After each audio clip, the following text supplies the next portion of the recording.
তারা এসে বলছে যে মাঠ থেকে দৌড়ায় দৌড়ায় মানুষ আসছে, আপনারা একটু বাসার বাইরে যান। তো তখন হচ্ছে বাসার বাইরে গেছে।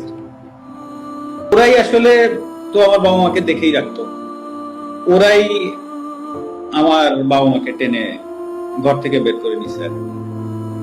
মানে তারা কি তখন ওই বাড়িতে ছিলেন ওই মুহূর্তে, ওই সময়টায়?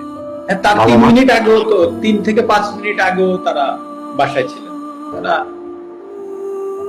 মানে আমার বাসায় আসলে আমার বাবা মার তো ধরেন আমার মার যখন ঘর পুরাই দিচ্ছে তখন তো একটা কাপড়ও ছিল না আমার মায়ের বা আমার বাবার, ওই এক কাপড়েই বের হয়েছে।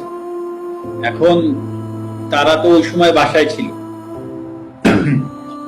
আরো একটা বিষয় হচ্ছে যে উনরা কিছু বুঝতে পারিনি, উনরা বাসার ভিতরেই ছিল।